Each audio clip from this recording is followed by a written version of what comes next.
being for some, you know, a small-ish southern Midwestern town to have produced such a vibrant music scene with a lot of variety. I mean, I've thought about it a lot. There's you know, there was a punk scene in Louisville in the like late 70s, and I don't know how or why it happened in Louisville. I think there was like some people going to New York and back, but there was also there used to be the Louisville Art School, and I think the art scene and the punk rock scene back in those days was pretty, you know, they were connected. So, but yeah, I don't know. I actually don't know why. I have theories. I think that, to me, the cities that are more culturally interesting in the United States are the ones that have rivers running through them. There's a different sensibility for something like Portland or Louisville compared to maybe Atlanta or Houston or Phoenix that are more like train-based towns that have always felt like more kind of jokey, shtick, less heart-involved type of goofy bands that I didn't really relate to or connect to. Like, we're the Electric Frankenstein Hillbilly. It's like, all that nonsense just seemed like a waste of time compared to bands that were in cities that had like moving water going through it and whatever that changes in the sentiment of the people there. I don't know. But I don't know, there's a sense of Louisville being aspects of the Midwest, aspects of the South, people kind of coming down come to town, like dropping down on the mountains and coming in to like cool off some steam or cut loose for a little bit. And then just a lot of things happening there culturally that were really distinct. And like, I don't think it's interchangeable. I don't think the same thing would have happened in Cincinnati or, you know, like there's more weird stuff going on in Louisville than Knoxville or other places. Do you have any ideas, Todd? I think, I mean, probably like the same as a lot of other places. It was a fairly small scene as far as the punk rock scene or whatever goes. So a lot of the same people were just moving from one band to another or playing in multiple bands at the same time. And I don't know, I guess a few of the bands clicked or lasted long enough to make a record and things like that, because there are a lot of really good bands that never really made a record, just like a lot of other places, I'm sure, but that's what I got. There was also an idea that in that scene I thought that no two bands should sound similar. Like if you sounded like another band, even like a national or like global band, that was like looked down upon. Like you had to have your own sound. Like your food didn't sound like Malignant Growth. We didn't sound like Languid and Flaccid, you know? I was wondering what you guys have been listening to since doing the Slint stuff, and now that it's sort of circulating widely again and you're playing it again, how the Slint stuff would fit into your musical tastes today. Man, I mean, my taste in music is so bad right now. I listen to like black metal. That's about it. What do you listen to, Todd?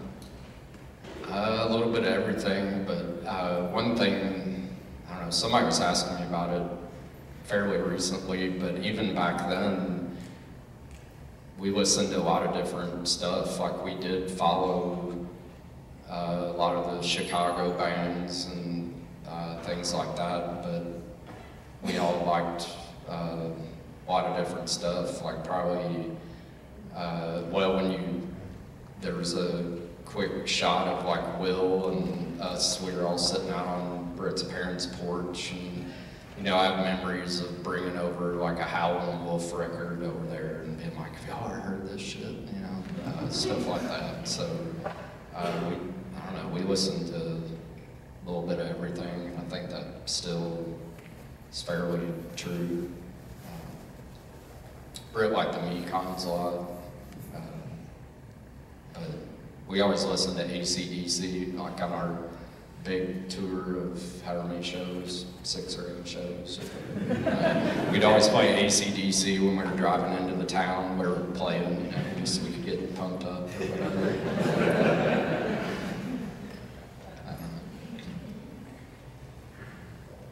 If you don't mind, I had 2 questions real quick.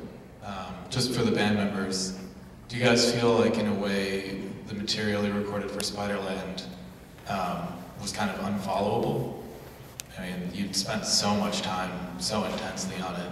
It was such like an intense emotional state it seemed like for you guys to be in for so long. Do you feel like you just couldn't do it at that point in your life when you were like 20 years old anymore? Maybe Brian felt that way. I mean, I didn't see it like this is our last statement or anything like that. In fact, I felt like it was our first record on Touch and Go, and I thought there would be several more records with them. Yeah, I might have thought about that, kind of like what you're saying in retrospect, but at the time, I was, you know, I don't really mean this, but I was thinking, man, we're going to conquer the world or whatever, you know, which at the time didn't, like, it's not like I thought we were going to make money or anything like that, but, because it was pre-Nirvana and the whole idea that bands that made weird music and all that would really, you had a chance of making a living or anything like that off of it. But I was just really fired up that Touch and Go was putting it out, and to me that was already a big amount of success. But I kind of wanted to see where it would go, I guess, which plus I would have liked to just go to Europe, because I've still never been there, so that would have been cool. I remember telling Brett, like after we recorded Spiderland, that the only people I could imagine listening to the record in the future, which to me the future was like 1995. It was like a King Crimson geek that had a Victorola, and he'd be one of like 50 people in the world that knew the band. I guess the other thing is almost mostly a comment, but it's a bit of a question for the filmmaker. I think I really love the film just because it does seem to center on you guys' relationship so much, and in a way it kind of feels like this like tragic love story of you guys not being together anymore. That last shot of Britt just talking about how great it is just to be with you guys and like just making music and completely understanding all the stupid in jokes and just being able to communicate that way, being the best thing about making music. Did you feel like that was kind of, you grabbed onto that as a filmmaker and kind of made that the heart of the story, or? Yeah, that's sort of an undercurrent to like admiring these guys and somewhat befriending them over the years, the sort of frustration of like hearing the excitement that they were going to go off to a cabin in the woods and work on some of these songs was like, okay, great, like let's hear it, or let's have a tape leak out, or let's have them at least play one show in Louisville, you know, to finally do those songs live, like in 93 or 94. Then we would hear, this is all pre-internet, we would be in Athens and, you know, somebody from Pavement would come through town and say like, oh, I think they're gonna play at Derby this year. And, you know, we would drive up and then it would be like, no, like, that's not quite happening, but Rodan is playing instead. There are these, you know, great people making music now.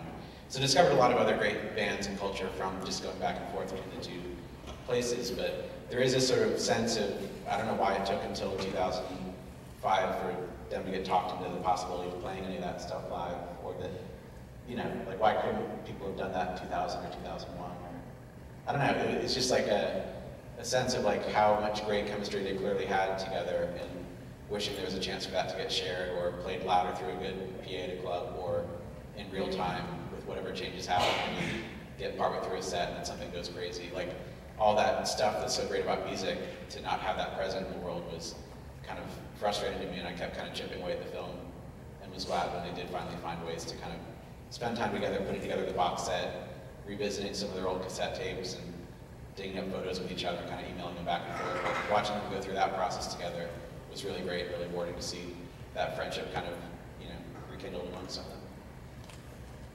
All right, we got time for one more question. Make it amazing. Pressure. Okay.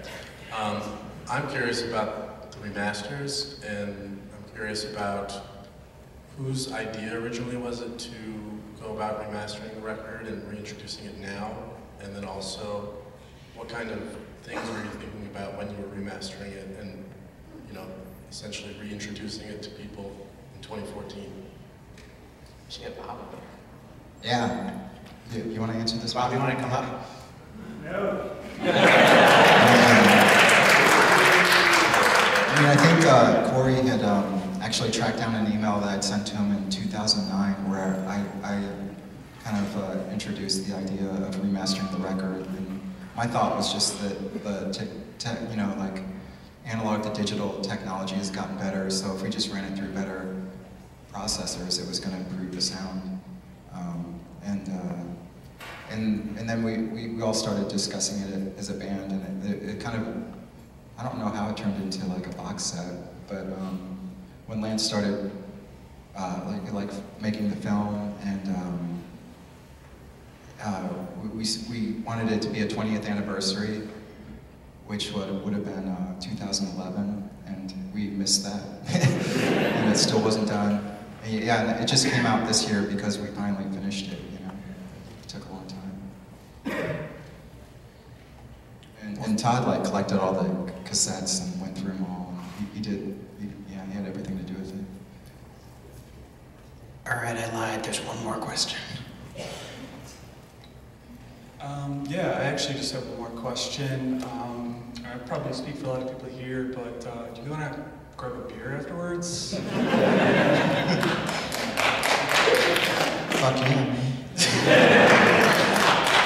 All right, on that note, thank you so much for coming out, everybody. Todd Brashear, David Bottom,